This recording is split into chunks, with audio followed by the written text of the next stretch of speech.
In the quiet town of Willowbrook, where whispers of magic still danced through the air, a tiny fairy named Maribel roamed the world unseen. Unlike most fairies who preferred grand, shimmering spells, Maribel had a special gift. She could see into the hearts of humans and mend what was broken.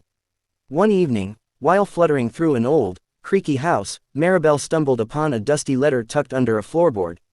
The house belonged to the Dawson family, a mother, a father, and a teenage boy named Jack, though it had been anything but a happy home for years. The letter was addressed to Jack's father, written by Jack when he was only 10 years old.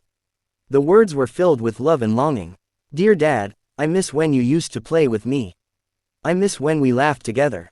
I know you're busy, but I love you. Do you still love me too?" The letter had never been delivered. Maribel's tiny heart ached as she pieced together the tension in the family. The father, consumed by work, barely spoke to his wife or son anymore. Jack, now a withdrawn teenager, barely left his room. And the mother, caught in the middle, was holding on by a thread. "This family needs more than magic dust," Maribel whispered to herself. She decided to act. That night, as Jack slept, Maribel carefully placed the letter on his desk, sprinkling it with a touch of her fairy magic. When Jack woke up the next morning, he found the letter glowing faintly, as if urging him to read it. Jack's eyes widened as he realized it was his own handwriting from years ago. He stared at the letter for what felt like an eternity, memories flooding back. A lump formed in his throat, and for the first time in years, he felt the need to speak to his father. That evening, Jack awkwardly handed the letter to his dad. I think this was meant for you," he mumbled before retreating to his room. Jack's father read the letter in silence, his face a mix of surprise and guilt.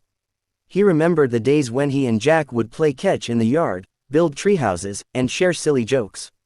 Somewhere along the way, work had consumed him, and he'd let those moments slip away.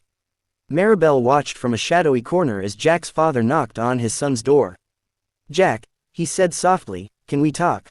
The conversation that followed wasn't perfect. There were awkward pauses and stumbling words, but it was a start. The father apologized, Jack opened up, and the walls they'd built between them began to crumble. But Maribel wasn't done yet. The next day, she left another enchanted letter, this time on the kitchen table for the mother. It was a note written by Jack's father during their early years of marriage, expressing his love and gratitude for her strength and kindness. The mother read the letter with tears in her eyes, and when her husband walked into the room, she hugged him tightly. "We've lost so much time," she whispered. The Dawson family started having dinner together again. They laughed over silly jokes, shared stories, and slowly began to heal.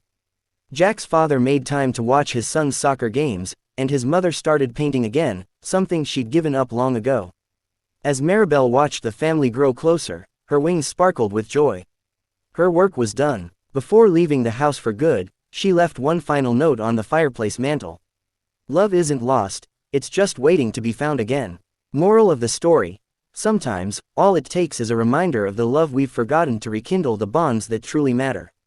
Communication, no matter how imperfect, is the first step toward healing.